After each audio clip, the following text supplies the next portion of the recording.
Qualifier 2-ൽ അടിപതറിയ Mumbai Indians ഇത്തവണ കിരീടം ഉറപ്പിക്കാൻ തന്നെയാണ് വരുന്നത്. അവർ കഴിഞ്ഞ വർഷം അവിടെ നിർത്തി അവിടെ തന്നെയായിരിക്കും തുടങ്ങുന്നുണ്ടാവുക. അപ്പോൾ എന്തായാലും പഞ്ചാബിനെതിരെയുള്ള ഒരു തോൽവി അത് അൺഎക്സ്പെക്ടഡ് ആയിരുന്നു. അത് അന്നത്തെ ദിവസം ശ്രേയസ് അയ്യറിൻ്റെ ഒരു ദിനമായിരുന്നു. അല്ലെങ്കിൽ ബുംറയുടെ ആ ഒരു സ്റ്റംപിന് ഇഞ്ചുകൾക്ക് മുന്നിൽ കുത്തിയ ഒരു യോർക്കറൊക്കെ ബൗണ്ടറിലോട്ട് അടിച്ചു വിടാന്ന് പറയുമ്പോൾ അത് അദ്ദേഹത്തിൻ്റെ ദിവസമായിരുന്നു. അവിടെ മുംബൈക്കൊന്നും ചെയ്യാനില്ലായിരുന്നു. അത് അങ്ങനെ അല്ലായിരുന്നു കാര്യങ്ങളെങ്കിൽ മുംബൈ ഈസിലി ഫൈനലിലോട്ട് എത്തിയാൻ. എന്തായാലും ഈ സീസൺ കപ്പ് ഉറപ്പിച്ചിട്ട് തന്നെയാണ് മുമ്പ് ഇറങ്ങുന്നത്. അതിനായിട്ടുള്ള നല്ല കിഡിലൻ സ്ക്വാഡ് ഉണ്ട്. ഒരു പ്രശ്നവും പറയാനില്ലാത്ത നല്ല കിഡിലൻ squad. Of course Rohit Sharma ഓപ്പണിംഗിൽ അദ്ദേഹത്തിൻ്റെ പ്രസൻസ് കഴിഞ്ഞ കുറേ വർഷമായിട്ട് മുംബൈക്ക് ഉണ്ട്. അദ്ദേഹത്തിൻ്റെ ഫോം കുറച്ച് ഡിപ്പായിരുന്നു 2 സീസണായിട്ട് IPL. അദ്ദേഹത്തിൻ്റെ ഒരു പെർഫോമൻസ് അല്പം ശോകമാണ് കഴിഞ്ഞ കുറച്ച് സീസണുകളായിട്ട്. എന്നാൽ പോലും ഫോമിലായി കഴിഞ്ഞാൽ ഏത് മത്സരവും ഒറ്റയ്ക്ക് തൻ്റേതാകും കെൽപ്പുള്ളൊരു പ്ലെയറാണ് അദ്ദേഹം എന്ന് എല്ലാവർക്കും ഒരുപോലെ അറിയുന്നൊരു കാര്യമാണ്.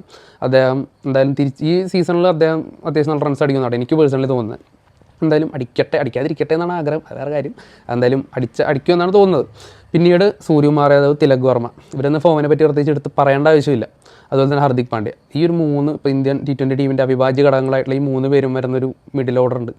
പിന്നീട് അതിൽ നമന്തിർ കൂടിയും ചേരുമ്പോൾ എക്സ്പ്ലോസീവ് ആയിട്ടുള്ളൊരു ബാറ്റിംഗ് നിരയാണ്. അത് ഭയങ്കര ഡെപ്തുള്ള എക്സ്പ്ലോസീവ് ആയിട്ടുള്ള ഓൾറൗണ്ടേഴ്സും ഹിറ്റേഴ്സും ക്ലാസ് ബാറ്റ്സ്മാൻമാരും എല്ലാവരും കൂടി ചേർന്നുള്ളൊരു കംപ്ലീറ്റ് പാക്കേജാണ് മുംബൈയുടെ ആ ഒരു ബാറ്റിംഗ് ഡിപ്പാർട്ട്മെൻറ്റ് എന്ന് പറയുമ്പോൾ. അതിൽ തന്നെ സാർണർ ബാറ്റ് ചെയ്യും, അതുപോലെ തന്നെ വിൽ ജാക്സ് ബാറ്റ്, അങ്ങനെ ദീപക് ചഹർ വരെ ബാറ്റിംഗ് ചെയ്യാൻ നിൽക്കുകയാണ്. അപ്പോൾ ആ ഒരു ബാറ്റിംഗ് ഡെപ്ത് എന്ന് പറയുന്നത് ഭീകരമാണ്. പിന്നെ ബോളിങ്ങിലോട്ട് വരുമ്പോൾ ദീപക് ചഹർ ഉണ്ട്, അതുപോലെ തന്നെ ബുംറയുണ്ട്, ബോൾട്ട് ഉണ്ട്, അശ്വിനി കുമാർ ഉണ്ട്. അങ്ങനെയൊക്കെയാണ് മുംബൈയുടെ ഒരു ഓപ്ഷൻസ് വരുന്നത്. പിന്നെ സ്പിന്നിലോട്ട് വരുമ്പോൾ വിൽ ജാക്സ് ഉണ്ടാവും, അതുപോലെ തന്നെ സാനറും ഉണ്ടാവും. അപ്പോൾ എന്തായാലും മുംബൈക്ക് ഒരുപാട് ഓപ്ഷൻസ് ഉണ്ട് എന്നുള്ള കാര്യത്തിൽ യാതൊരു സംശയം ഉണ്ടാവും. ഇതാണ് മുംബൈയുടെ സ്ക്വാഡ് അവരുടെ ഒരു